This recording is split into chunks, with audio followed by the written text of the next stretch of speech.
Salam alaikum azzoul filaoun. Bonsoir.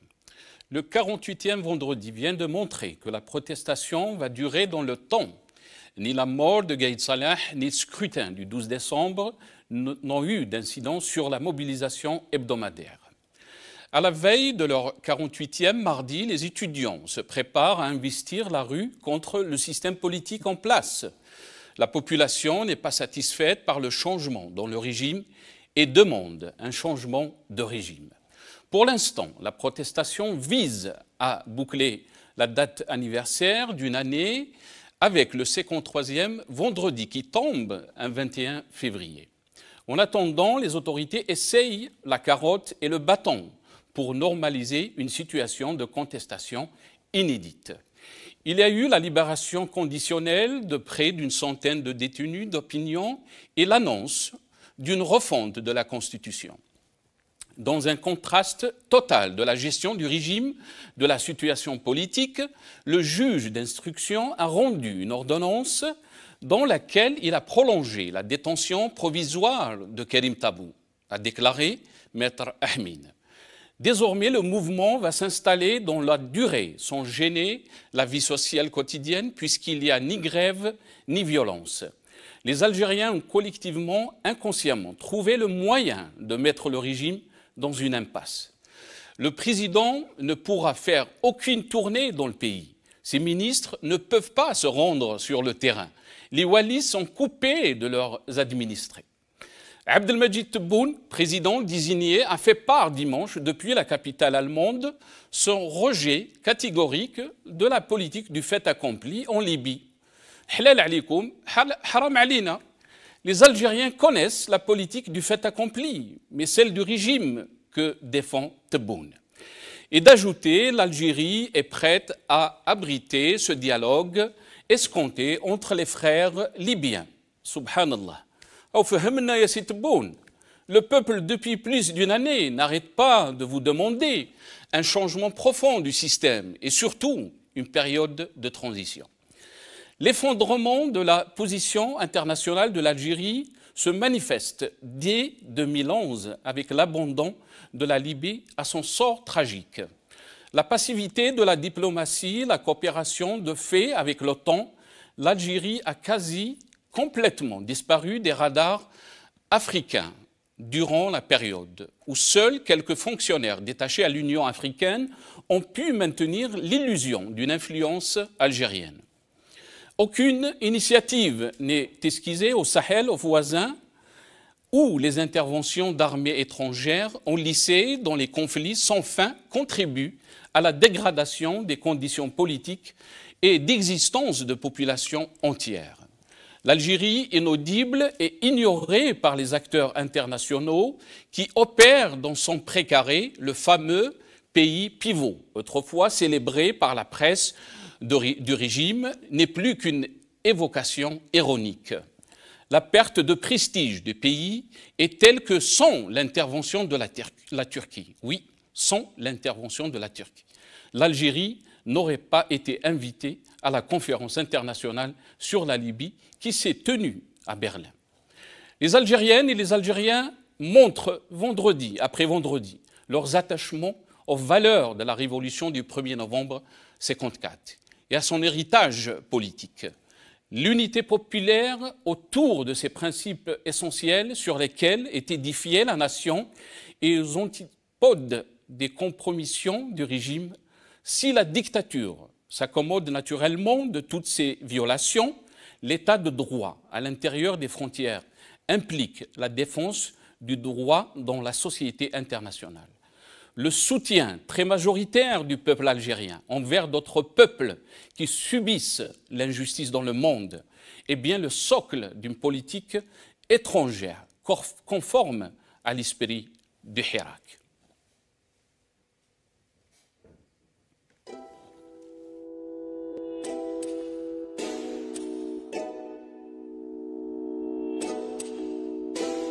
يما كتري من الدعاوي ولادك راهم خارجين يمشيوا على الحرية يما ولادك متحضرين طالبين ديمقراطية كل ورد زيد الياسمين في مسيرة سلمية التغيير معولين اليوم الشعبي ليبري ليبري الجيري ليبري ليبري ليبري الجيري اليوم الشعبي ليبري ليبري الجيري ليبري ليبري ليبري الجيري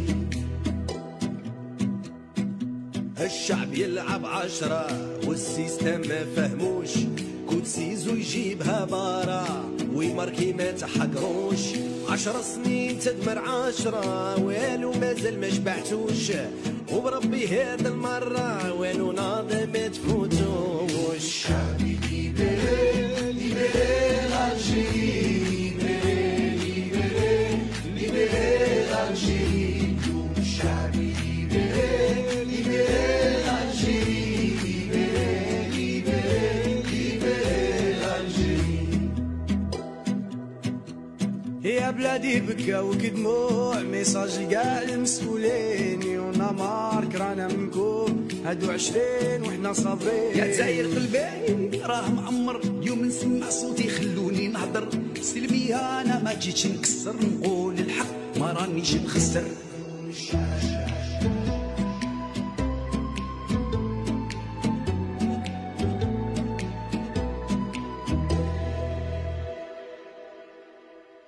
حرية فردية حرية جماعية كلنا مواطنين في اختلافنا محترمين لبستو برنص العار بهدلتونا مع الناس حنايا نموتو في البحر وانتو تداويو في بلادنا اليوم الشعبي ليبري ليبري الجيري ليبري ليبري ليبري الجيري اليوم الشعبي ليبري ليبري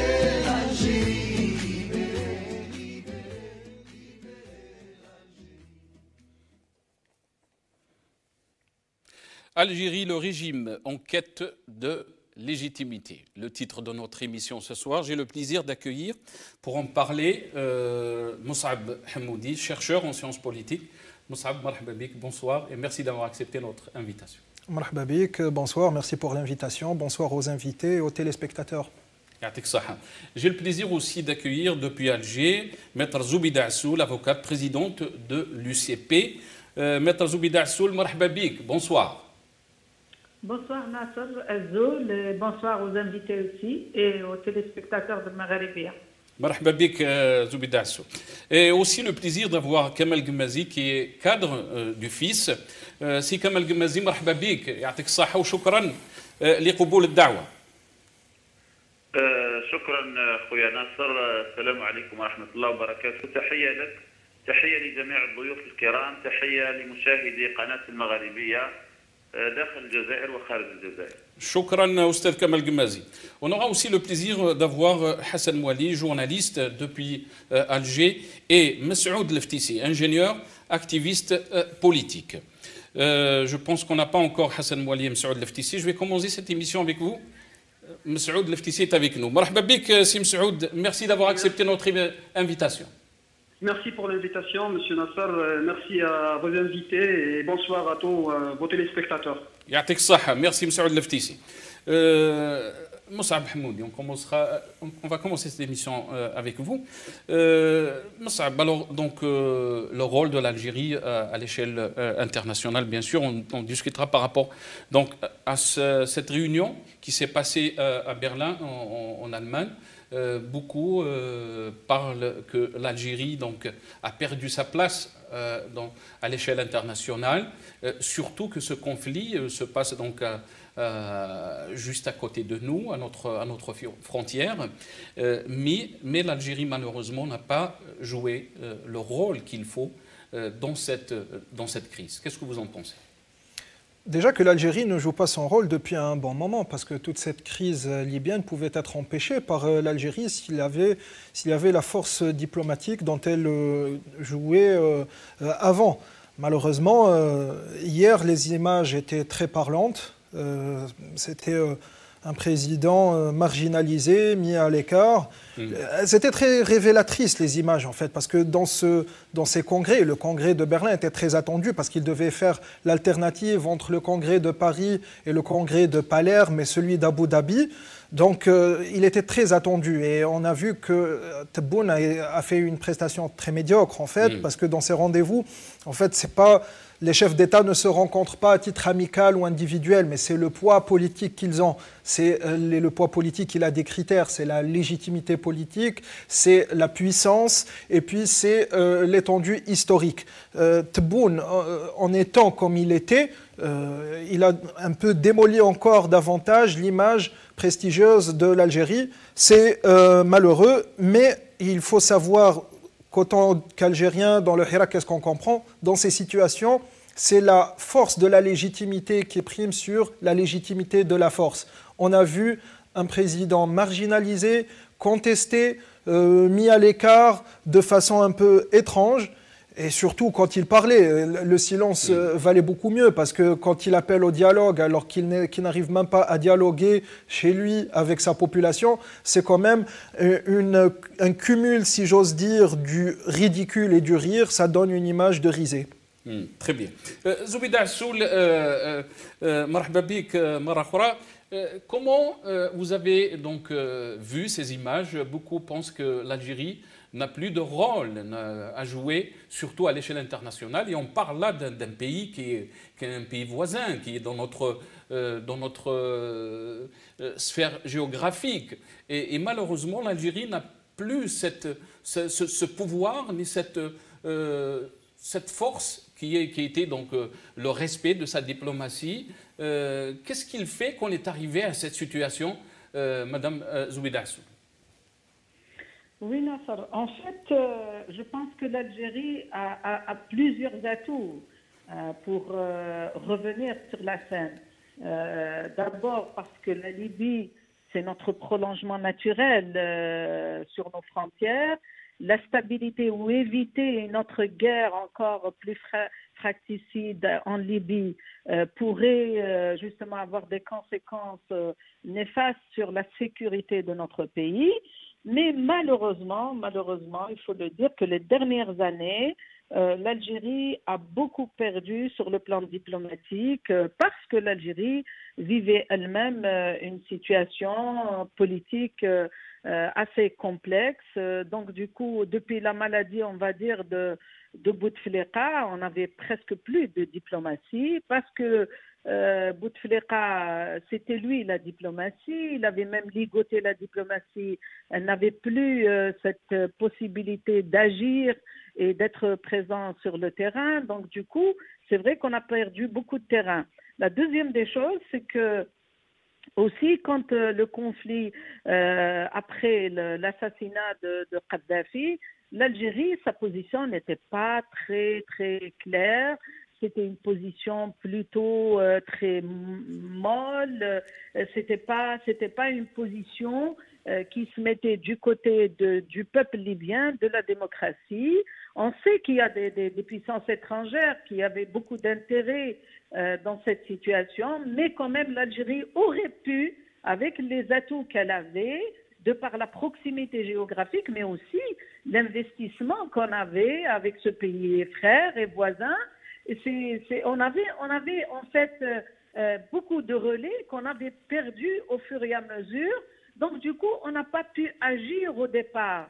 Même si au départ, les premières années du conflit, l'Algérie a essayé d'accueillir justement les Libyens pour un dialogue, mais vite fait, cette alternative de dialogue, de solution politique, n'a pas eu justement le soutien et la persévérance sur le terrain de manière à changer la trajectoire de ce conflit qui dure. Mais il faut aussi en troisième position rappeler que finalement les puissances étrangères qui sont derrière Haftar, derrière ce conflit et qui est d'ordre géostratégique d'un côté mais aussi économique de l'autre, parce que les puissances qui sont derrière ce conflit cherchent à exploiter les richesses de la Libye en gaz, en pétrole, en gaz de schiste. mais aussi en présence militaire dans cette région. Il ne faut pas oublier que la Libye est disons, un passage, si on veut, entre trois régions ou trois continents, l'Asie, l'Afrique, mais aussi l'Europe. Donc, mais Madame Assoul, les autres pays, et ça vous le savez très bien, les relations internationales sont basées sur si on peut dire, ces intérêts, les intérêts donc de ces pays, qu'on peut expliquer que chacun essaye de défendre ses intérêts. Mais les intérêts de l'Algérie, on avait des médias qui nous disaient que Bouteflika était respecté à l'échelle mondiale, que c'était un sage de la politique internationale, et personne, aucun pays ne faisait quelque chose en Afrique sans le consulter. Et malheureusement, on s'est rendu compte que l'Algérie est passée à côté de la plaque. Et on arrive toujours, malheureusement, on continue dans cette logique où il y a des médias qui nous parlent, qui nous disent qu'ils ne peuvent pas faire quelque chose sans consulter maintenant Abdelmajid Tebboune. Non, mais c'est le problème énorme de notre système politique en Algérie, c'est qu'on est toujours dans la politique ou le pouvoir personnel. Et c'est ça qui a ruiné le pays. Et c'est ça qui a fait l'échec de l'Algérie, à la fois politique, économique et sociale et même diplomatique. On nous a toujours vendu que Bouteflika était un grand diplomate, respecté. Mais qu'est-ce qu'il a ramené pour l'Algérie, en fait? Voilà. Aujourd'hui, il faut peser le poids de l'Algérie par rapport à sa présence et à son action diplomatique dans les conflits à l'international, mais surtout dans les conflits qui sont autour de notre région, en Afrique, dans le Moyen-Orient, dans la crise en Syrie, dans toutes les régions. En fait, l'Algérie n'a pas beaucoup pesé. Et en plus, il faut additionner à cela, c'est que comme la diplomatie, comme toute la politique était intimement liée à un homme et non pas à des institutions, donc même la diplomatie chez nous, elle n'a pas pu libérer toutes ses initiatives et ses compétences et ses capacités de manière à agir ou à influer sur le déroulement des événements. Et on continue encore, c'est pourquoi les Algériens qui sortent depuis bientôt un an disent qu'il faut changer de système de gouvernance parce que le problème, ce n'est pas de changer un homme ou un gouvernement, mais plutôt changer le système de gouvernance de manière à aller vers un État qui est construit sur les institutions et leurs forces et sur leurs compétences. Oui, Madame Zoubida Assoul, c'est ce qu'a annoncé Abdelmajid Tebboune. Il a parlé de changement de gouvernance, il a parlé d'ouverture. Mais j'aimerais entendre votre réponse après l'intervention de Kamal Gmazi. Kamal Gmazi, marhaba bik, shukran ala qaboul ad-da'wa. كمال قمازي يعني كي نسمعوا رئيس تبون والكثير يرى أن الجزائريين منذ يعني بداية الحراك وبداية هذه الثورة الجزائرية يقولون أنه يعني رئيس غير يعني ما عندوش شرعية وفرض بالقوة، وهو عندما يعني ذهب إلى برلين يتكلم على فرض سياسة الأمر الواقع، وهذا الكلام يعني قالوه الجزائريين، نحن نفرض سياسة الأمر الواقع. لماذا هناك يعني تناقض في كلام تبون عندما يخص يعني ما يجري في ليبيا؟ يقول أنه يرفض سياسة الأمر الواقع ولكنه يقبل سياسة الأمر الواقع اللي مفروضة على الشعب الجزائري.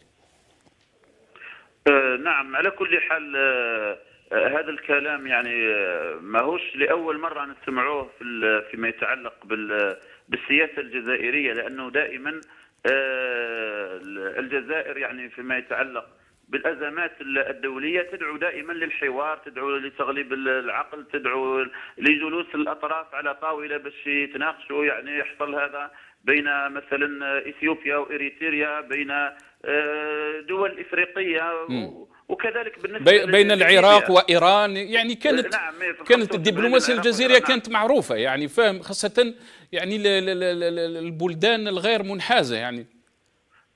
نعم ودائما تدعو للحوار، وهي في الحق هو موقف جيد يعني لما ندعو للحوار وكذا، وخاصة تفضلوا الإخوة والأساتذة قبل يعني فيما يتعلق بالشعب الليبي، لأن الشعب الليبي لو كان نشوفوا البارح يعني في برلين ما كانش يعني دولة أقرب إلى ليبيا كما الجزائر، يعني لانه كما قالت الاستاذه زبيده السول هي امتدادنا الطبيعي، واحنا شعب واحد يعني، واحنا هي دوله من الاتحاد المغاربي، من المغرب الكبير يعني في الحقيقه، وما كانش دوله دعمت الثوره الجزائريه كما الملك السنوسي يعني الدوله الليبيه في اثناء الحرب التحرير لما كانت الجزائر تواجه الناتو الحلف الاطلسي، يعني في الحقيقه خيرهم سابق كما نقولوا احنا بالدارجه نتاعنا، فلابد من رد الجميل. وحتى التداعيات يعني احنا نشوفوا لي كونسيكونس بعد سقوط القذافي كيفاش يعني السلاح وصار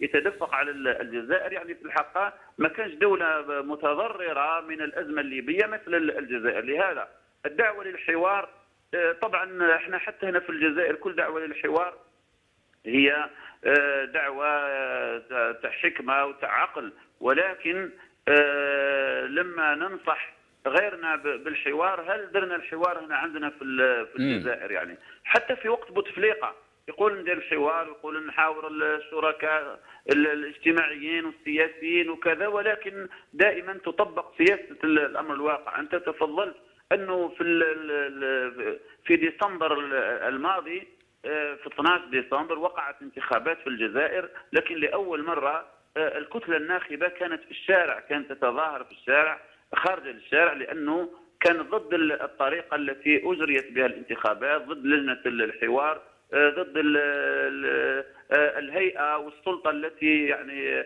أشرفت على الانتخابات، لأنه هناك تجارب سابقة في الجزائر على أساس أن النتيجة معروفة. بينما قبلنا كان هناك انتخابات في تونس، شفنا كيفاش جرت الانتخابات في تونس وجرت بشفافية، والشعب خرج يعني فرحان وخرج راضي، ولكن مع الأسف يعني كما تفضلت احنا ندعو غيرنا للحوار، وبينما عندنا يجرى بطرق ملتوية. الشعب الجزائري الذي يخرج منذ سنة تقريبا يعني الآن فتنا 11 شهر يعني من الحراك المبارك الذي شرف الجزائر وشرف الشعب الجزائري، والمطالب يعني في الحق نقدر نقول بين قوسين يعني ربما لا تحتاج الى حوار، لان الشعب ماذا يريد؟ يريد الحريه، يريد العداله، يريد الفصل بين السلطات، يريد اعاده الكلمه للشعب، يريد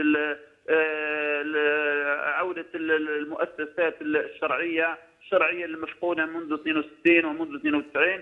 يعني في الحق الامور واضحه، لا تحتاج الى كل هذا اللي ذكروا باسي وهذا نعم. يبقى معنا الاستاذ كمال قمازي. نروحوا للاخ الفتيسي لو معنا مسعود الفتيسي. مرحبا بك مرة ثانية. Merci d'avoir accepté donc notre invitation. Monsieur Leftissi, quand les médias algériens nous parlent donc de ce retour de la diplomatie algérienne, c'est comme elle était absente donc ces 20 dernières années, alors qu'on a entendu les médias pendant le règne de Bouteflika nous parler de cette sagesse de Bouteflika, qu'il était consulté chaque fois qu'il y a un problème, donc surtout en Afrique ou d'autre part dans le monde. Est-ce qu'il y a confusion totale là, quand ils nous disent que la diplomatie algérienne est de retour? Elle était absente alors? Justement, non. En fait, les médias actuellement, ils ont une mission bien définie, celle plutôt de blanchir le pouvoir en place. Donc dire que moi j'ai vu et je suis avec amertume donc cette conférence et cette participation algérienne qui a été réduite à une participation symbolique de Tebboune. Donc l'Algérie mérite une place plus grande et plus importante que ça, surtout que la Libye, notre pays voisin, représente quand même la sécurité nationale de notre pays. Donc j'avais l'impression que les tenants du pouvoir en Algérie, vu qu'ils sont totalement illégitimes, ils sont dans une position de faiblesse, et que notre mission sécuritaire a été procurée à une autre puissance mondiale qui ne fait que nous accompagner à titre symbolique. Voilà. Très bien. Donc vous pensez que la diplomatie algérienne est inexistante? Absolument, oui. Et qu'est-ce qu'il fait qu'on est arrivé à ce point, Messaoud? Qu'est-ce qu'il fait qu'on est arrivé à ce point qu'une diplomatie qui était quand même reconnue dans le monde par son rôle dans des conflits? On a parlé même de ce qui s'est passé donc, par rapport à la guerre de l'Iran contre l'Irak. Cette diplomatie quand même, elle avait son rôle, mais a disparu complètement après les années 90.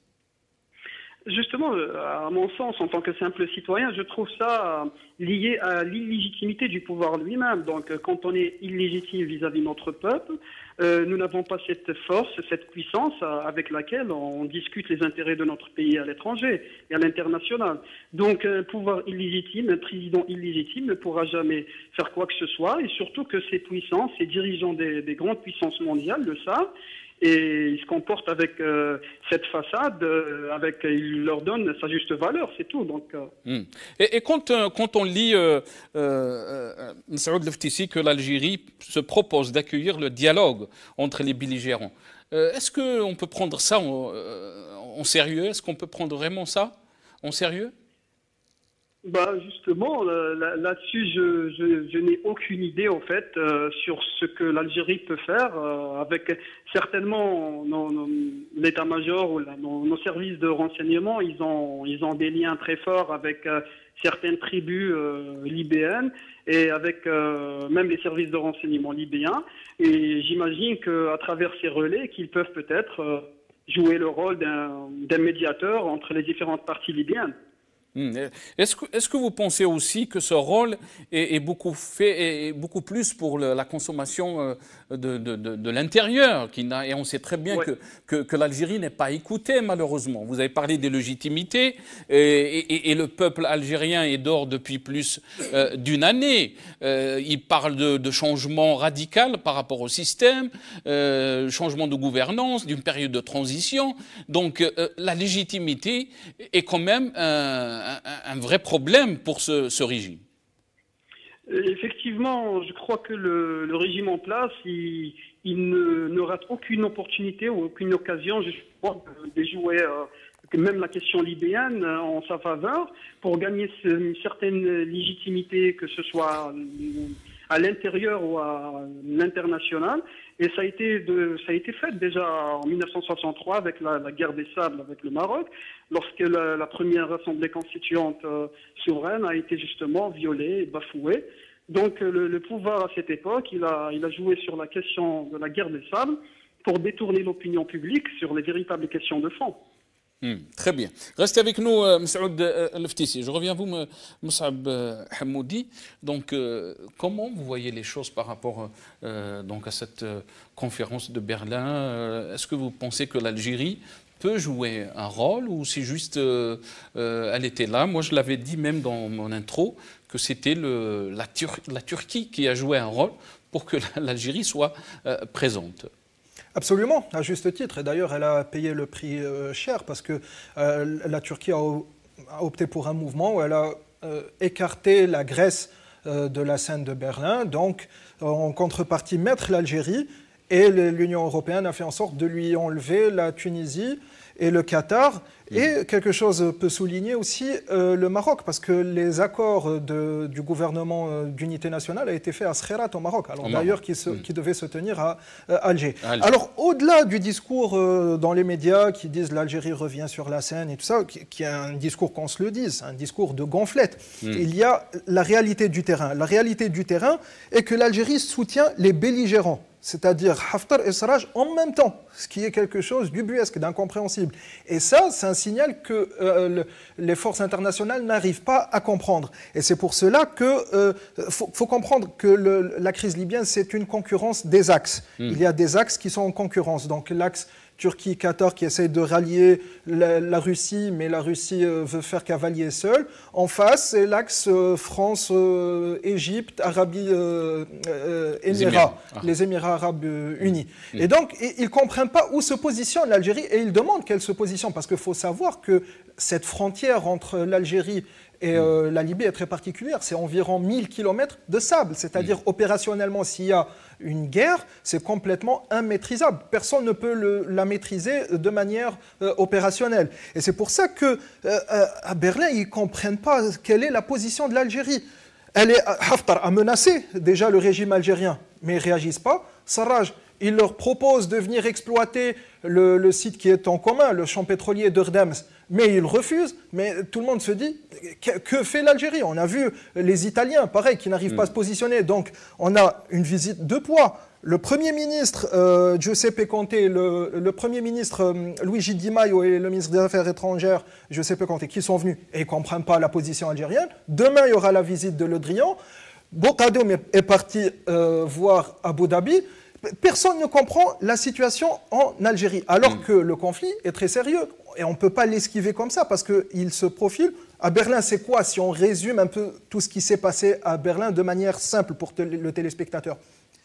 Les forces internationales ont dit, ne touchez pas aux sites pétroliers qui alimentent et qui font vivre les marchés financiers, et allez-y, vous, les Libyens, entretuez-vous. Celui qui contrôle Tripoli, c'est celui qui a la légitimité. Mais ça, c'est très dangereux. Et surtout que dans cette politique des axes, on voit qu'ils n'utilisent pas les armées régulières. Que ce soit la Turquie, que ce soit la Russie, que ce soit la France, que ce soit les Émirats, ils n'utilisent pas des armées régulières, mais des milices. C'est-à-dire on aura des milices sur les frontières, avec les percussions sur l'intérieur. Et ça, c'est une situation très dangereuse. Et surtout... il faut savoir que l'Algérie, quand elle a aussi parlé du dialogue, c'était une esquive. Je suppose que tout le monde était dégoûté à Berlin parce que quand elle a proposé le dialogue, c'était une feinte pour dire « oubliez les accords de Skhirat, refaites table rase, effacez tout et on refait ». Et ça, bien sûr, personne sur la scène internationale ne le prend au sérieux. Donc, en fait, l'Algérie, elle s'engouffre encore plus avec une diplomatie complètement incompréhensible et complètement médiocre. Très bien. Madame Zoubida Assoul, quand Moussab Hamoudi parle de cette situation qui est en Libye, de cette crise qui est quand même très grave, quoi qu'on le dise, qui est à la porte de nos frontières, mais la position de l'Algérie n'est pas compréhensible. On n'arrive pas à comprendre donc la position de l'Algérie. C'est quoi et pourquoi on a attendu tout ce temps pour essayer de trouver une solution qui peut aussi nous faire sortir de cette crise qui peut toucher l'Algérie? Il y a un principe, Nasser, c'est que la politique extérieure n'est que le miroir ou le reflet de la politique intérieure. Si vous êtes à l'intérieur affaibli, si un pouvoir n'est pas légitime, comme l'a dit et l'a souligné certains de vos invités, vous ne pouvez pas avoir la considération d'autres nations ou d'autres pays comme quoi vous êtes un pouvoir légitime. Donc l'illégitimité d'un pouvoir l'affaiblit encore davantage quand il s'agit des relations ou des interventions à l'international. Donc, le deuxième élément, c'est que nous, en Algérie, malheureusement, comme je vous ai dit, et surtout depuis le 4e mandat jusqu'à maintenant, l'Algérie a été vraiment affaiblie sur le plan diplomatique. Donc, comme vous le savez, à partir de la constitution algérienne, comme la diplomatie est dirigée et conduite par le chef de l'État, puisque tous les pouvoirs sont entre ses mains, donc du coup, on retrouve notre diplomatie complètement réduite à sa plus simple expression. C'est-à-dire qu'on n'a pas vu l'Algérie vraiment présente sur la scène politique internationale. Maintenant, pour la Libye, bien entendu, ça aussi, quand un président lui-même qui n'arrive pas à dialoguer avec son propre peuple, qui n'arrive pas à écouter les revendications d'un peuple qui manifeste depuis 1 an et pacifiquement, et pour des revendications tout à fait légitimes et qui sont dans l'intérêt de tout le monde et dans l'intérêt de l'Algérie, comment il va se moquer du monde et parler d'un dialogue? Donc c'est cet effet d'annonce. Tebboune croit que comme ici il utilise les effets d'annonce en Algérie, qu'il peut à la limite un peu, on va dire, rouler dans de la farine les gens. Même les Algériens, il ne peut plus les rouler dans de la farine parce que quand il annonce l'ouverture, le dialogue, il a écouté le Hirak. Donc, Zoubida Assoul, est-ce que vous pensez qu'il est en train de chercher, est-ce que vous pensez, je m'excuse, est-ce que vous pensez qu'il est en train de chercher cette légitimité donc à l'international, alors qu'on le sait très bien, vous l'avez dit, que la légitimité, la diplomatie algérienne est inexistante et l'Algérie malheureusement n'est pas respectée. Est-ce que vous pensez qu'il est en train de chercher cette légitimité qui lui fait défaut à l'intérieur? Bien entendu, c'est une manœuvre, on va dire. Mais il sait très bien au fond de lui que sa légitimité, il ne peut pas l'avoir à partir de l'international. Parce que l'international, comme je vous ai dit, il respecte des dirigeants politiques qui sont légitimes, qui sont élus massivement par le peuple, qui sont reconnus par le peuple. Donc ça, c'est peine perdue en fait. C'est juste une manœuvre et c'est surtout de la propagande pour la consommation interne. Parce que quand on a vu des images, comme l'a dit un de vos invités, quand on voit comment il a été traité, comment son discours a été je veux dire, accueilli, c'est vraiment pas, il n'y a pas de quoi être fier. C'était trop faible, trop médiocre. Donc aujourd'hui, comme il a essayé à l'intérieur de récupérer même le Hirak et de dire, de chercher un peu de légitimité auprès du Hirak, eh ben c'est peine perdue parce que les gens du Hirak ont compris que ce sont des manœuvres et que le système est toujours le même et qu'il n'y a pas de volonté politique pour aller réellement vers une vraie rupture et vers ouvrir l'Algérie sur le monde, mais aussi régler en urgence la crise politique et construire l'état des institutions, l'état de droit. restez avec nous زبيدة عسول. كمال قمازي، يعني الشرعية اللي لو يحوس عليها هذا النظام، يعني الشعب الجزائري الكثير، الملايين يخرجوا كل أسبوع، ونحن نتحدث الآن يعني على عشية ثلاثاء 48 للطلبة، ما زال الجزائريين يخرجوا بالملايين كل أسبوع، ويعني هم راهم يطالبوا بتغيير هذا النظام. يعني عندما يتكلم تبون على الحوار وتكلم على الحوار مع شخصيات كما يقول هو، هل ممكن أن نقبل يعني هذا لا لوجيك ولا هذا المنطق اللي يعني عنده خطاب للخارج وخطاب ثاني ولا أفعال أخرى للداخل؟ نعم، لا شك أن الشعب الجزائري لما خرج في 22 فبراير 2019 لم يخرج فقط من أجل إزاحة بوتفليقة، لأن تقدم بوتفليقة يعني العهدة الخامسة كان راح يكون كارثة بالنسبة للجزائر. وحتى تبون لما يتكلم في التدخل نتاعو يقول بأنه الحراك هذا قدم يعني خدمة كبيرة للجزائر وأنقذ الجزائر من الكارثة. لكن الشعب الجزائري لما خرج كان على أساس إقامة الجمهورية ذات السيادة، استعادة السيادة التي سرقت منه في 62.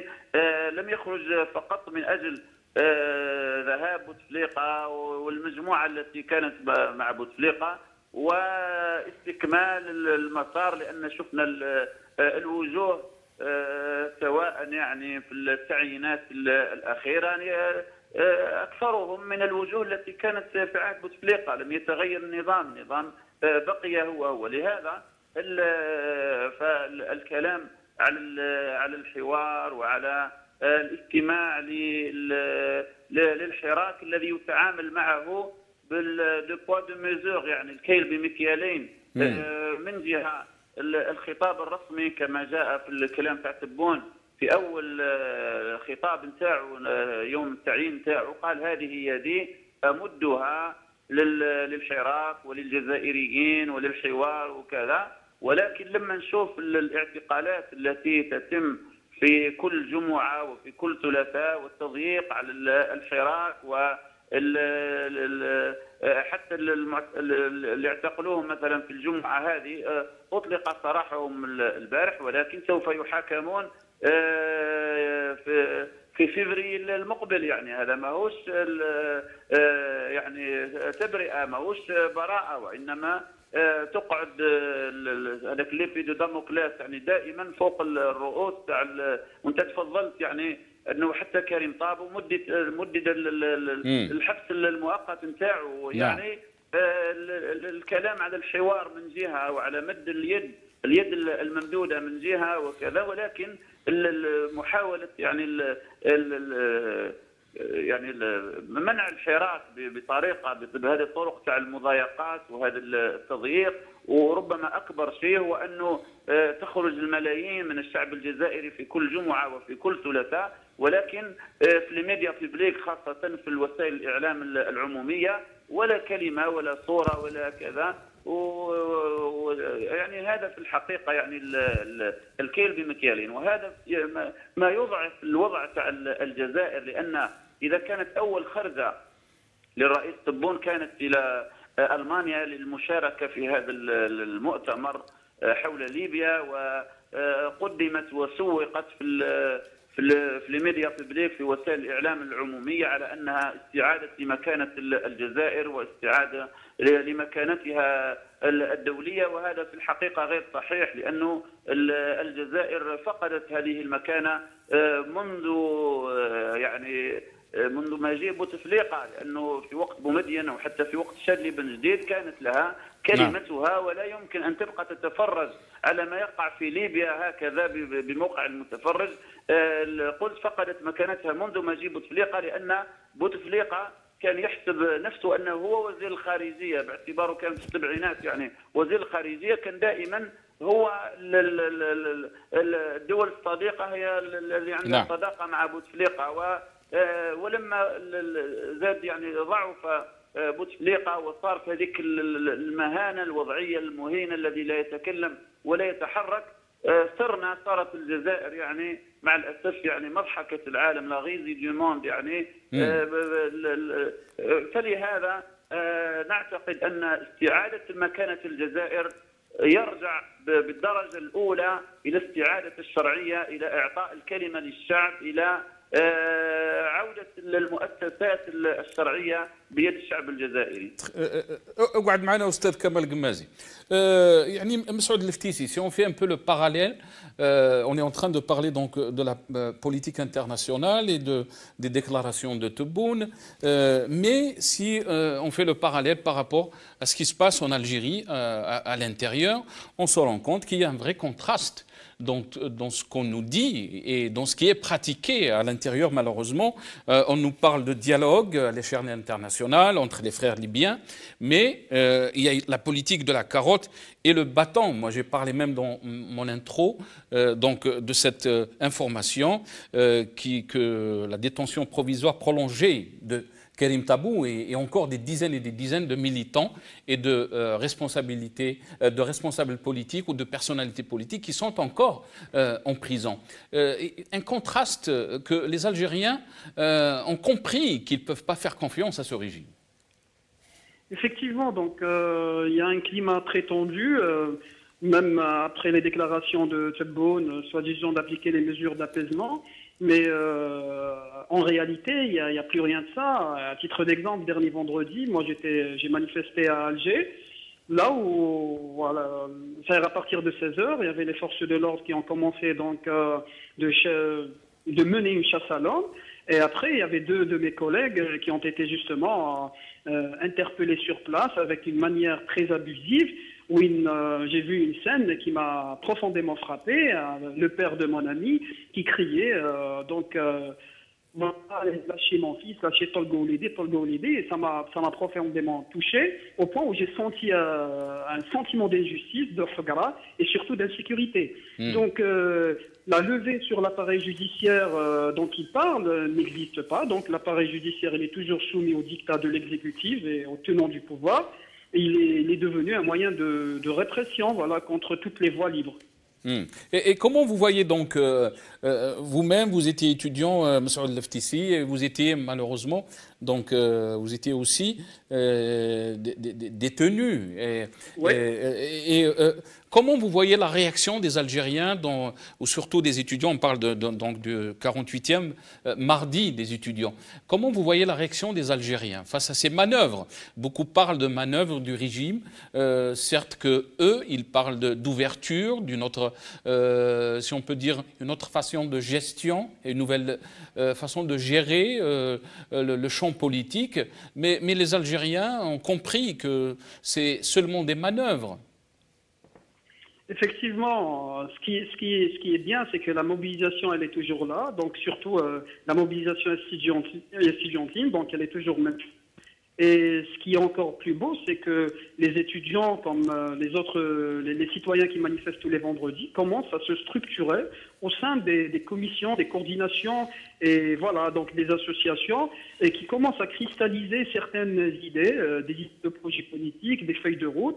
Et ce samedi prochain, par exemple, il y aura donc lieu aux assises du PAD, donc Pacte Alternative Démocratique, où ils vont également faire rapprocher les différentes propositions pour aller vers une période de transition. M. Leftisi, sur ce point, excusez-moi, je vous ai coupé la parole. Sur ce point, est-ce que vous pensez que c'est très important de structurer et d'avoir donc cet échange entre les différents acteurs du Hirak, de cette révolution? Est-ce que vous pensez que c'est très important d'aller sur ce point-là?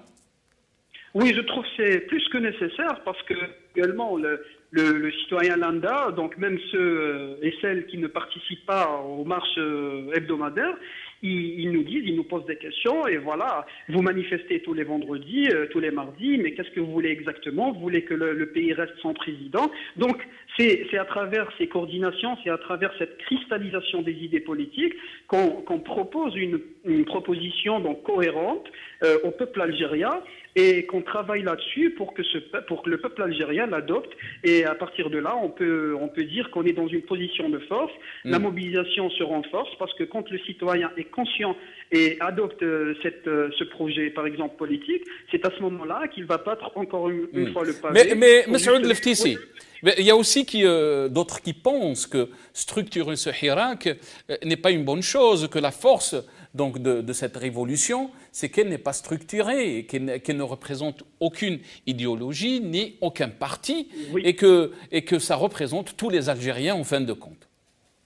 Non, je ne parle pas de la structuration dans le sens où désigner des leaders ou des représentants. Absolument pas. Parce que ça, c'est un mouvement pluriel qui incarne la diversité dans l'union. C'est un mouvement qui compte plusieurs tendances politiques, plusieurs idéologies. Donc, il est très compliqué de le représenter. D'ailleurs, même voire impossible. Mais je parle d'une structuration où c'est-à-dire les acteurs entre eux se structurent au sein des commissions ou des coordinations indépendantes du Hirak, c'est-à-dire qui ne parlent pas au nom du Hirak, mais qui sont ouvertes à tous les activistes qui veulent proposer des idées de projet, justement parce qu'à travers les débats, qu'on peut justement adopter une feuille de route cohérente. Très bien, restez avec nous, M. Leftisi. Moussab, quand on voit un peu le langage du régime, et bien sûr les médias qui vont avec, qui essayent de nous vendre du vent, si on peut dire, que l'Algérie joue son rôle à l'international et tout ça, mais en parallèle, quand on voit ce qui se passe en Algérie, il y a une vraie crise politique. Et cette crise politique, bien sûr, c'est le régime qui est en crise, c'est pas le peuple. Le peuple s'est éveillé, si on peut dire, le 22 février, et il demande un vrai changement de gouvernance, un vrai changement de régime. Comment vous voyez donc les choses évoluer? Est-ce que vous pensez que le peuple doit continuer à faire pression sur le régime pour arriver donc à ses revendications? Mais bien sûr, les deux mots d'ordre sont la pression et l'escalade, parce que ce régime n'a qu'une seule obsession, c'est vider les rues. Et ici, quand on dit régime, ce n'est pas la présidence, ce n'est pas M. Tebboune tout seul, c'est aussi l'état-major, bien qu'il soit faible, parce qu'à sa tête, M. Chengreha est intérimaire, mais aussi le Mokhabarat, la DCSA, la police politique. Ça, son rôle est imminent. Et ce sont des forces qui n'arrivent pas à coordonner entre elles, mais qui essayent par tous les moyens bien que médiocre finalement, parce qu'ils sont en instabilité interne, ils essayent de vider les rues. La ruse, en quelque sorte, qu'ils ont trouvée, c'est ce double discours. D'un côté, on va parler de dialogue, mais de l'autre côté, on incarcère à souhait. Tous ceux qui parlent sont incarcérés, tous ceux qui portent un drapeau, un emblème sont incarcérés. On ne comprend pas pourquoi des jeunes filles, la vingtaine, des étudiantes, comme Nour El-Houda, pourquoi elle est emprisonnée. Oui. Des activistes politiques, Karim Tabou, Fadil Boumala, Samir Blarbi et d'autres. Des militants, Salim Touati, Sherif Rassoul, etc. Des milliers d'autres. Pourquoi ils sont incarcérés? On ne le comprend pas. Ça, s'il y avait un minimum de crédibilité de la part, ou de confiance de la part de ce régime, qu'il libère ces gens sur le champ et de manière arbitraire, puisqu'ils étaient incarcérés de manière arbitraire. Donc ici, la ruse du régime, effectivement, c'est d'opérer ce mouvement très médiocre et très en vue. On le voit, il est perceptible. Et donc, ce double discours, justement, n'a pas échappé à la rue, qui a opéré par un petit mouvement très intéressant. On a dit que que M. Tebboune n'est pas un Bouteflika bis, n'est pas un semblant de président. C'est une contrefaçon. Le fameux slogan « Tebboune égale Tefoun ». Tefoun dans le parler algérien, c'est la contrefaçon. C'est une contrefaçon de président, ce n'est pas un réel. Et donc, ici, le seul moyen de faire face, effectivement, c'est d'augmenter la pression. J'invite aussi les étudiants demain à augmenter la pression, parce qu'ils annoncent aussi le vendredi prochain de continuer la pression, l'escalade, bien sûr, de se consulter, de se concerter sur les moyens pacifiques de le faire, mais de le continuer. Ils sont sur la bonne voie. Très bien. Je pense qu'on a avec nous Hassan Mouali qui nous a rejoint, confrère journaliste. Hassan Mouali, marhaba bik, merci d'avoir accepté notre invitation. Merci beaucoup. Bonsoir Nassar, bonsoir à vos invités. Merci Hassan Mouali. Hassan Mouali, quand les médias algériens parlent donc du retour de la diplomatie algérienne à l'échelle internationale, avec donc la participation de Tebboune, beaucoup de questions se posent sur ce retour. Est-ce qu'elle n'était pas, elle était absente auparavant, alors que les mêmes médias nous parlaient donc de cette force de Bouteflika qui a des connexions un peu partout et qui est le sage respecté par tous les chefs d'État du monde. Une vraie contradiction, Hassan.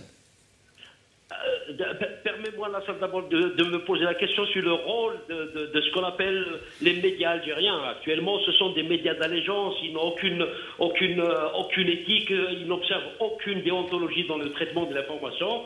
C'est du suivisme médiatique. La presse algérienne, malheureusement, vit ses sombres moments en ce moment. Donc là, avec l'élection entre guillemets du président Tebboune, la majorité des chaînes de télévision et la majorité des journaux aussi essayent un peu de coudre entre guillemets une espèce de légitimité à l'international en pérorant sur le retour de la diplomatie algérienne sur la scène internationale.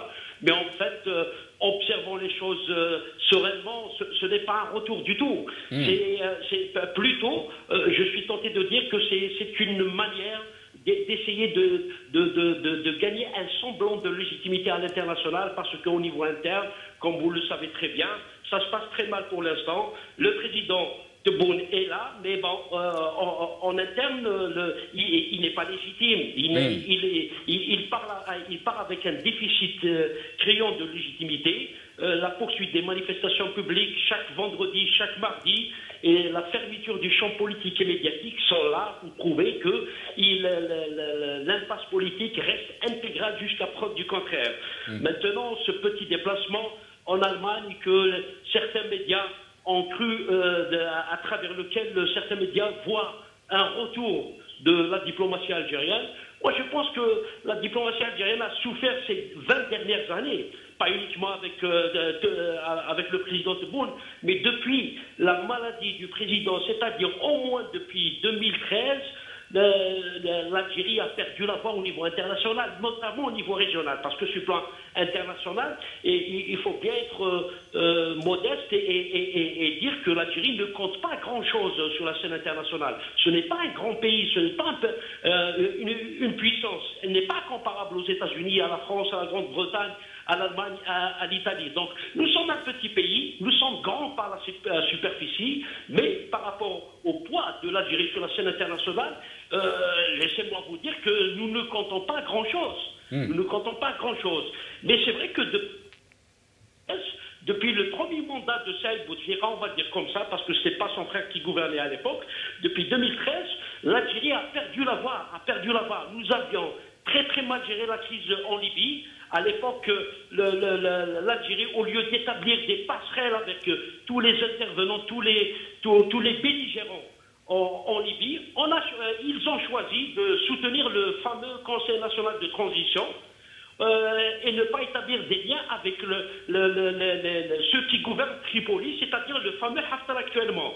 Donc du coup, on a perdu la confiance d'un partenaire incontournable en Libye. Tout le monde sait que Haftar il a été placé par les grandes puissances. Il a passé 25 ans de sa vie aux États-Unis. Donc c'est un homme des Américains et il est devenu après un homme de la France, un homme de tous les pays occidentaux, un homme des Émirats arabes unis, de l'Arabie saoudite. Et tous ces pays-là, toute cette galaxie est contre la position algérienne. La position algérienne est en contradiction totale avec ce que défendent ces pays.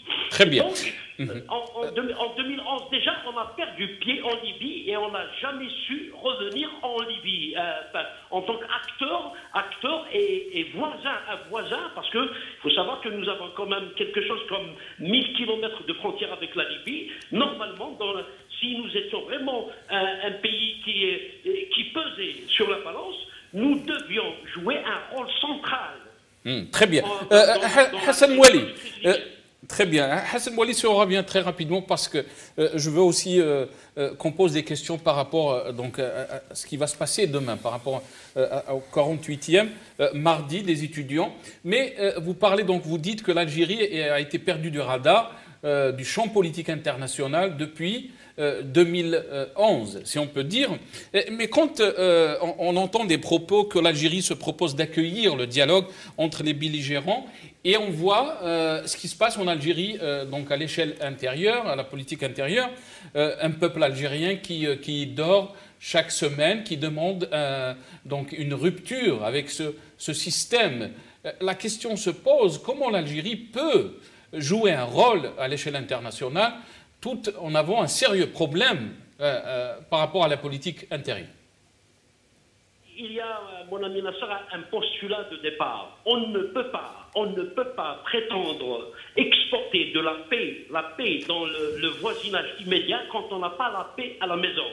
Je me souviens du temps de Ramadan Lamamra, il disait que l'Algérie était un exportateur net de stabilité. Malheureusement pour nous, actuellement, l'Algérie est loin d'être stable politiquement au niveau interne. Donc on doit d'abord balayer devant notre porte avant d'aller faire la paix chez les voisins. Donc j'imagine que le président Tebboune, hier à Berlin, il n'était pas dans les meilleures dispositions possibles. Il y avait des protestations, des manifestants algériens qui étaient venus de tous les pays européens devant le palais des congrès où se tenait la conférence de Berlin. Il a été chahuté et donc le monde entier sait dans quelles conditions l'élection présidentielle s'était déroulée. Donc vous ne pouvez pas prétendre devant des dirigeants des grandes puissances à l'image d'Angela Merkel, à l'image d'Emmanuel Macron ou alors de Vladimir Poutine, faire la paix en Libye, être un acteur clé de la résolution de la crise en Libye, quand eux savent que chez toi, tu n'es pas vraiment légitime.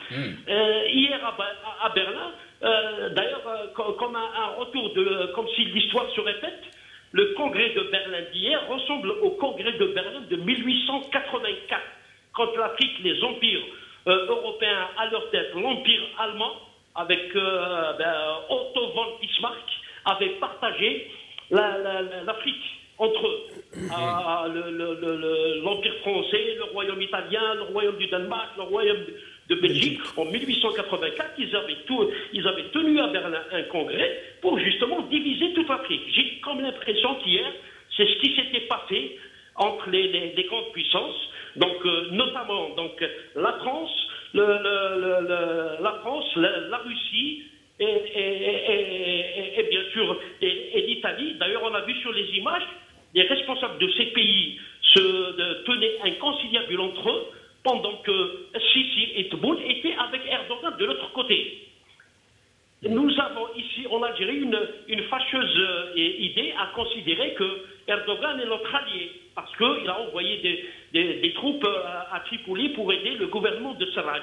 Mais en fait, moi personnellement, je ne peux pas faire confiance à Erdogan, surtout qu'il a parlé du passé ottoman de la Libye.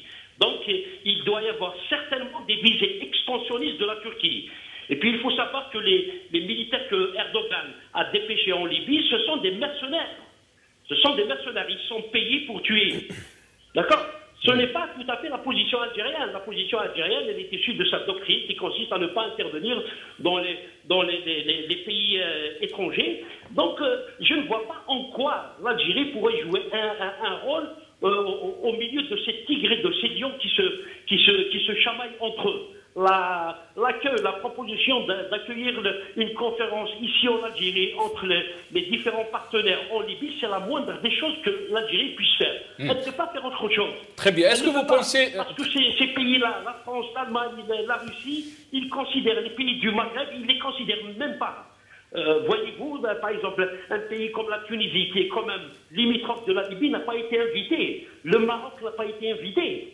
Et l'Algérie, elle a été invitée parce que, une semaine auparavant, Angela Merkel avait appelé le président Tebboune pour le féliciter et pour l'inviter à une visite. Et les Turcs ont insisté aussi, Hassan. Les Turcs ont insisté que l'Algérie... Lui donner une stature internationale, qu'il fasse ses débuts parmi les grands de ce monde. Donc c'est beaucoup plus pour des impératifs de politique interne. Pour donner un peu de clinquant au président Tebboune, parce que, encore une fois, la crise politique en Algérie est tellement grande et apparente que la seule façon pour permettre à Majid Tebboune d'apparaître, c'est de serrer la main d'Angela Merkel, de Vladimir Poutine et consorts. Donc, quant au rôle en Libye, je ne vois franchement pas en quoi l'Algérie pourrait jouer un rôle. Parce que la France, la Russie, l'Allemagne, ils veulent du pétrole, du gaz en Libye, et l'Algérie, elle veut la paix. Elle veut pas qu'on arrive à la guerre. Eux, ils veulent la guerre, justement. Ils veulent la guerre, ils s'en fichent. Ils sont loin de leur territoire. Ils ont envie d'exploiter, de piller les richesses de la Libye. Et ils sont pas regardants sur les droits de l'homme ou la mort des milliers de personnes. Donc l'Algérie, la seule chose de vrai dans ce qu'a dit Tebboune, c'est que la sécurité de la Libye, quelque part, elle fait partie de la sécurité nationale, parce que nous avons 1000 kilomètres de frontières avec la Libye. Donc forcément, s'il y a une guerre en Libye, vous imaginez un petit peu l'exode qu'il va y avoir sur l'Algérie, et ça va être terrible pour nous. Donc nous n'avons absolument pas intérêt à ce que la guerre éclate en Libye. Mais avons-nous les moyens de la stopper ou de l'éviter? Personnellement, je ne le pense pas. Très bien, très bien. Reste avec nous, Hassan Mouali. Zoubida Soul, comment prendre les choses donc, de cette situation en Algérie qui n'est pas respectée à l'échelle internationale, qui n'est pas écoutée, et qu'on vit, juste pas très loin de nos frontières, une crise qui est quand même majeure à notre sécurité. Et là, on voit, donc, on parle de la légitimité de ce régime et surtout d'un président qui a été désigné. Comment vous voyez les choses évoluer?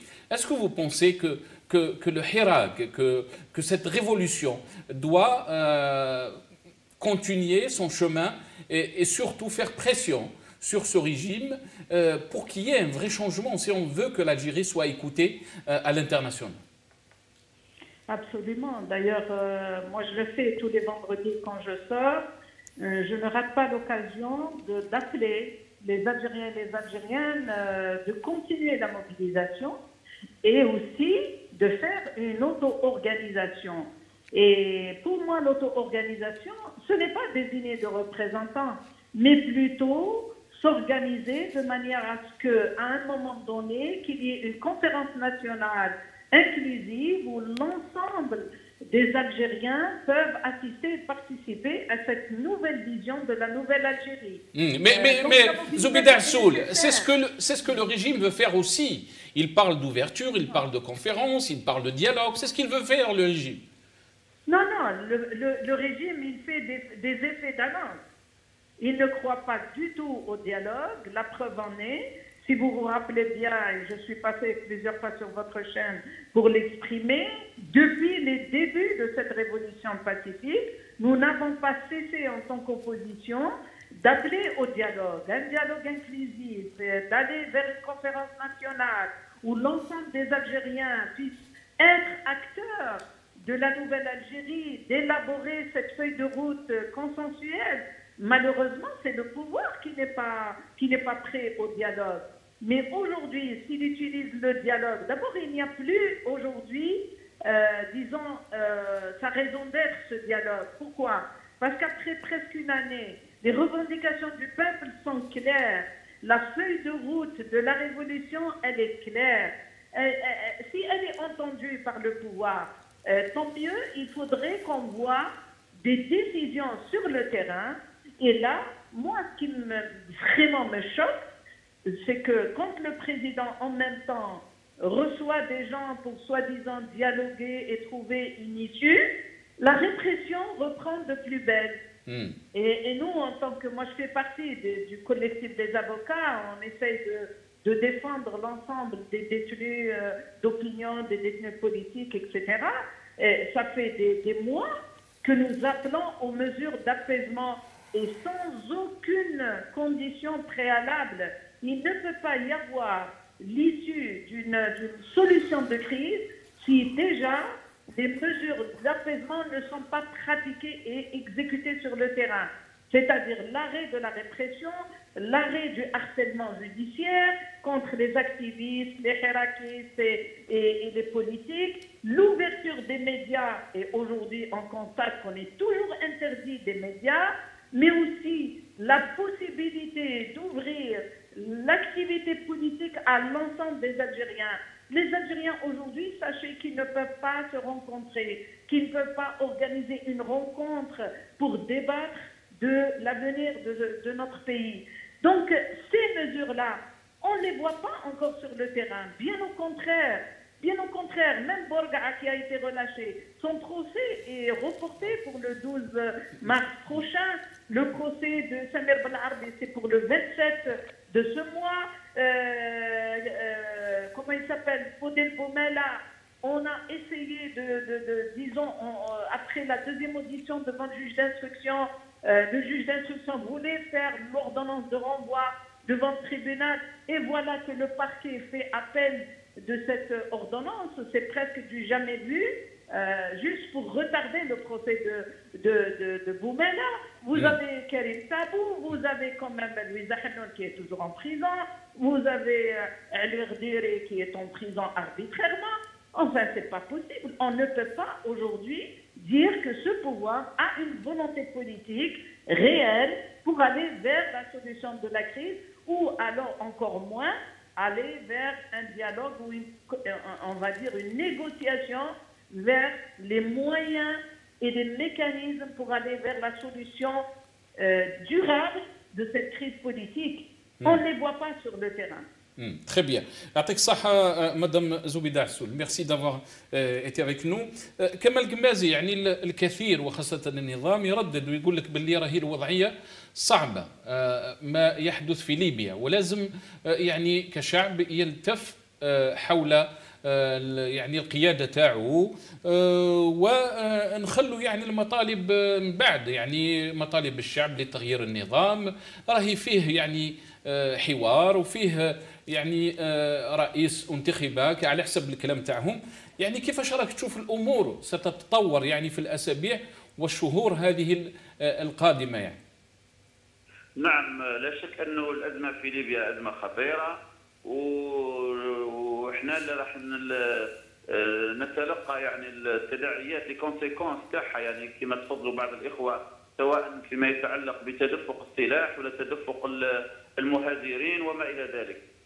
حلها لا شك يكون في دولة جزائرية قوية بشرعيتها، قوية بشرعية المؤسسات تاعها.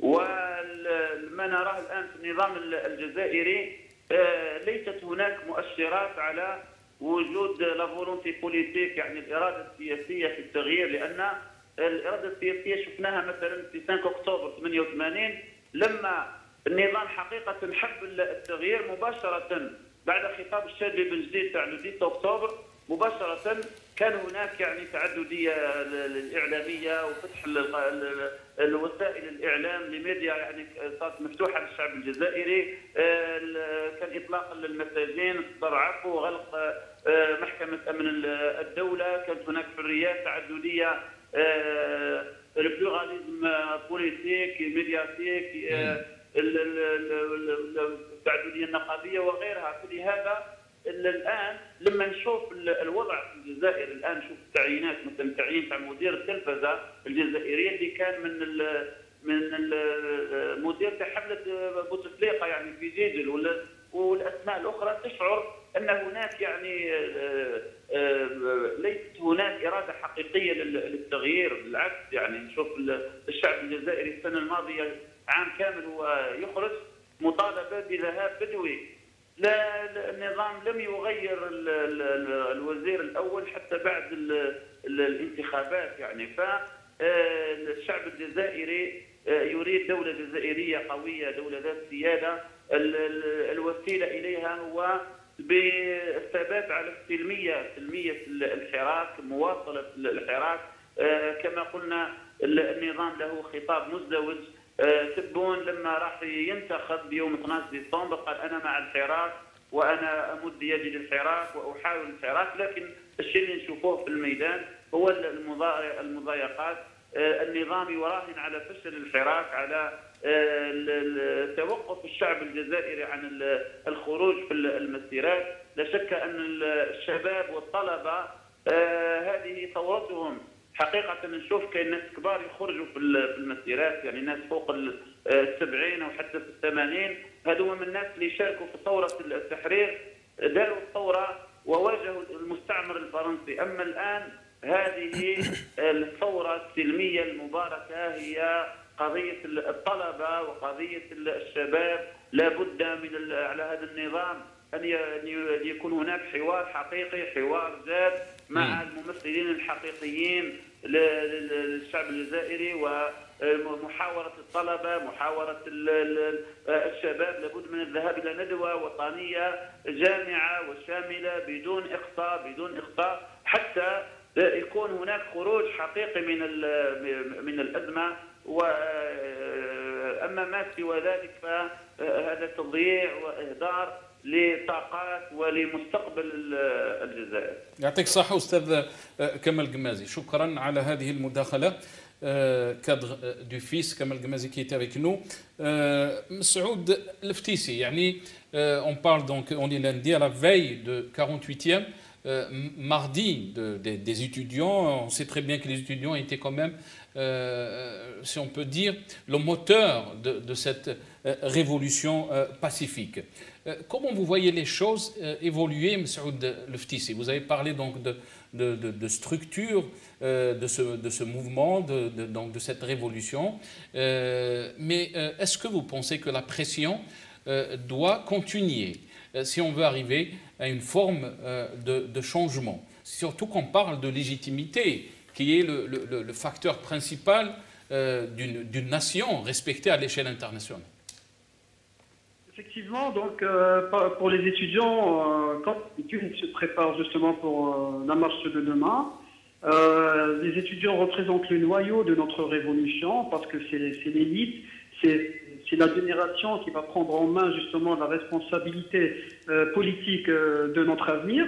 Mais surtout, Maintenant, ce qui se passe, c'est qu'il y a, personnellement, je vois qu'il y a pas mal de plateformes, pas mal de propositions, pas mal de coordinations qui ont été créées récemment, donc durant ce mois, et qui parlent tous donc d'une période de transition avec des mécanismes plus ou moins différents. Mais voilà, les propositions sont là. Et une fois qu'on se met d'accord sur une feuille de route cohérente, à ce moment-là, à mon sens, ce qu'on doit réclamer aujourd'hui et avec force, c'est deux éléments essentiels, deux choses très importantes. La première, c'est l'arrestation de l'harcèlement judiciaire contre les activistes politiques, l'arrestation des arrestations arbitraires, mais surtout l'ouverture des médias, et en particulier les médias publics.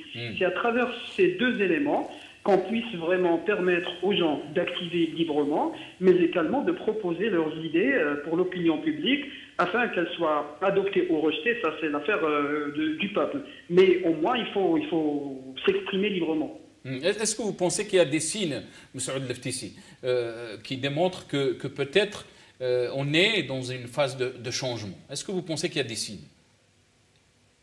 Il y a des signes, en fait, je trouve que déjà l'harcèlement judiciaire par rapport au mois de juin, il a été quand même allégé un petit peu. Mais ça reste quand même le fait d'exprimer librement votre opinion, tu sois arrêté, ça je trouve ça quand même... Est-ce que vous pensez, M. Ould-El-Ftisi, est-ce que vous pensez que c'est une volonté d'aller vers le changement ou c'est une manœuvre est-ce que vous pensez que c'est une manœuvre du régime où il y a vraiment une volonté de changer le mode de gouvernance, comme l'a dit Tebboune? Probablement c'est une manœuvre, tout en sachant que le pouvoir ou le régime algérien se compose de plusieurs factions. Donc j'imagine qu'il y a entre ces factions, il y a certaines divergences sur certaines questions, surtout qui sont liées aux arrestations des activistes politiques. Mais le plus important pour moi aujourd'hui, c'est de pouvoir exprimer notre opinion, c'est de pouvoir s'associer, c'est de pouvoir se réunir, parce que la population actuellement demande quelles sont les solutions les plus pertinentes. Qu'est-ce que vous nous proposez, vous, par exemple, les activistes politiques, l'élite politique, qu'est-ce que vous nous proposez comme des solutions? Parce que les gens ont peur du vide, et ça c'est naturel. Est-ce que vous pensez que c'est une question légitime, Ftisi, très rapidement? C'est une question légitime. Laquelle? Celle que vous venez de poser. Les Algériens se posent la question aussi. Elle est où l'élite algérienne? C'est quoi le projet qu'ils proposent? Comment cette révolution ou ce hirak doit se structurer? Toutes ces questions sont dans l'esprit des Algériens. Absolument, c'est tout à fait légitime et plus, c'est encore logique. Parce qu'il faut quand même, il faut qu'on se mette d'accord sur une feuille de route politique très cohérente pour la proposer au peuple algérien et à l'opinion publique. Sinon, les gens ne prennent pas le risque d'aller vers l'inconnu. Très bien. M. Ould-El-Ftisi, merci d'être avec nous, ingénieur activiste politique. Dernier mot, Hassan Mouali. Comment vous voyez les choses évoluer, Hassan Mouali? On parle bien sûr d'une vraie crise. On est à 4 semaines de boucler une année de cette révolution. Les Algériens, bien sûr, ils ne sont pas prêts à revenir en arrière depuis le 22 février. Ils le font écouter. Ils disent qu'on ne va pas revenir à l'avant 22 février et que notre mission, c'est de changer le système. Est-ce que vous pensez qu'on peut continuer à sortir toutes les semaines avec cette force, ce pacifisme qui a étonné le monde entier et arriver aux revendications que demande le peuple algérien? J'espère sincèrement qu'il n'y aura pas de dérive, que le hirak, le mouvement populaire ne sera pas poussé vers l'irréparable, parce que notre pays a tellement souffert durant plus de 10 ans de la violence qu'on ne doit pas, on est vacciné normalement contre la violence, on ne doit pas revenir dans un bain de sang. On doit régler les problèmes politiquement. Je pense qu'il y a les moyens de les régler, à charge pour le pouvoir de faire ce qu'il doit faire. Le peuple, depuis bientôt une année, donc le 22 février prochain, le hirak populaire va boucler sa première année. Je pense que c'est une première dans le monde.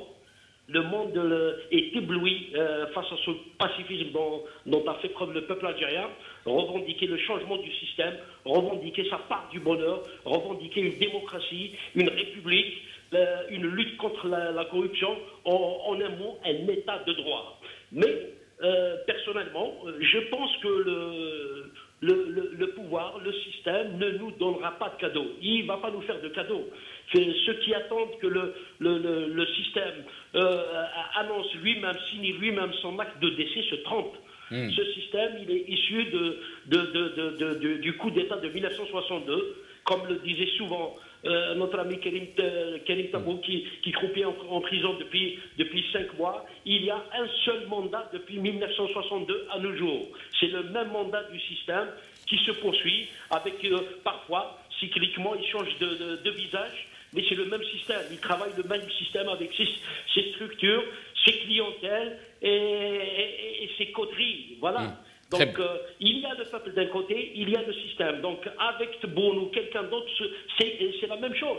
Même si on peut penser que le président Tebboune veuille faire des choses, parce que tous les Algériens se souviennent de ses déclarations en tant que candidat. Il avait dit qu'il avait glorifié le Hirak, il avait dit que moi je vais installer la nouvelle Algérie, la nouvelle République basée sur les droits de l'homme, le respect des libertés individuelles et collectives, la libération du champ politique et médiatique. Mais voilà, un mois plus tard, on ne voit rien venir. Il n'y a absolument aucune volonté. Ce n'est pas la désignation de quelques personnalités plus ou moins honnêtes et compétentes qui vont cacher ce constat. Malheureusement, il n'y a aucun signe pour l'instant. Aujourd'hui même, nous apprenons que Kerim Tabou, la détention de Kerim a été prolongée. Prolongée de 4 mois. Qu'est-ce que vous attendez? Alors que le président Tebboune avait dit à Ben Bitour, avait dit surtout à Soufiane Djilali qu'il allait libérer, que c'est une question de temps. Tous les détenus d'opinion allaient être libérés. Et là, on apprend 4 mois. Qu'est-ce que ça veut dire? Il y a un discours, il y a une méthode sur le terrain. Et puis la poursuite des arrestations. J'ai du mal à croire que c'est Tebboune qui est en train d'arrêter ces gens-là. Très bien. J'ai l'impression qu'il y a des forces centrifuges au sein du pouvoir qui ne veulent pas, que le Hirak aboutisse. Merci Hassan Mouali. Hassan Mouali, on est pris un peu par le temps. Le dernier mot donc à notre invité sur le plateau, Moussab Hamoudi. Moussab Hamoudi, donc Hassan Mouali dit il y a d'un côté le peuple et de l'autre côté le régime, et le régime ne fait pas signe d'un vrai changement que demande le peuple. Comment vous voyez les choses donc évoluer par de là il y a une volonté populaire bien sûr pour faire changer les choses, mais s'il n'y a pas une volonté de ce régime pour que les choses changent, comment vous voyez les choses évoluer? Le régime, tout d'abord, n'a pas le choix. Parce que justement, il y a d'un côté le régime et de l'autre côté le peuple. Ça veut dire quoi? Que ce rapport de force efface la notion d'élite. Il n'y a pas d'élite parce que élite vient du latin éligere, ça veut dire choisi. Ce peuple ne les a pas choisis, ceux qui gouvernent ou cette classe politique. Et donc, il faut continuer la pression, l'escalade, parce que ça affaiblit le régime. Le régime, il est entre 2 scénarios. Quand vous dites qu'il faut continuer donc, la pression, l'escalade, qu'est-ce que ça veut dire? Il faut augmenter les moyens de pression, il faut les imaginer, parce qu'il faut savoir un régime qui est en crise, c'est un régime qui est à court d'imagination, qui est au bout du rouleau, il n'a pas les moyens de se rénover, d'innover ou d'imaginer des solutions. Donc il faut lui mettre la pression. Bien sûr, je ne reviens pas sur la notion de pacifisme, ça y est, elle est complètement maîtrisée par la rue. Donc s'il y a moyen d'ajouter toute forme de pression ou d'escalade, d'ajouter d'autres jours de manifestations, des formes plus développées, ça ne manque pas et ça a été essayé avec succès, pas selon des zones et tout ça. Donc il faut aller dans ce sens et il ne faut pas avoir de s'affirmer. Et le Hirak n'a pas peur de s'affirmer parce que le régime essaye de dire voilà, j'ai élu un président, c'est le fait accompli, mais le Hirak dit ce fait accompli n'existe pas parce qu'il y a un accomplissement d'un fait qui est la révolution. Et face à cela, le régime, il ne peut pas rester comme ça dans l'impasse. Il doit trouver dans une solution parce qu'il est dans une crise. Ainsi, il doit choisir, ou bien il doit faire une démonstration de force, ou bien obéir à la voix de la raison. il ne peut pas faire la démonstration de force parce qu'elle le dépasse. C'est une question qui devient internationale et il faut la justifier. Et il n'a pas les moyens de le faire, donc il faut aller au dialogue. Donc Tebboune, c'est qu'une façade, il peut dialoguer, il peut rencontrer qui veut, ça n'a aucun poids. C'est l'état-major qui doit, sous la pression, aller faire une offre politique qui va signifier qu'il y a une volonté politique des vrais décideurs de trouver une solution. Et le Hirak ne doit pas se structurer, justement, parce qu'il n'a pas besoin de cela. Il doit attendre l'offre politique. Se structurer, ça veut dire se rassembler par affinité et donc se diviser. Donc il doit continuer juste la pression collective. Et l'offre politique, quand elle viendra, là sera une autre discussion. Mais pour le moment, la pression, s'il met le pacifisme, la rue est bien, les sorties sont magnifiques, ceux qui ont parié sur vider les rues et tout ça, il n'y a rien sur le terrain. Donc il faut continuer l'escalade, il faut continuer la pression. Moussab Hamoudi, merci d'être avec nous, chercheur en sciences politiques. Je remercie aussi Maître Zoubida Assoul, avocate présidente de l'UCP, Kamal Gmazi, cadre du FIS, Hassan Mouali, journaliste qui était avec nous, et Massoud Leftissi, ingénieur, activiste politique. Qui est volonté ou pas volonté du côté du régime, une chose est sûre, c'est que le peuple est déterminé à aller à la fin de sa révolution et donc si on peut dire, d'aller vers un rêve que beaucoup d'Algériens n'ont pas vu. Wallah yajib al-khair al-bladna, inshallah.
Yeah.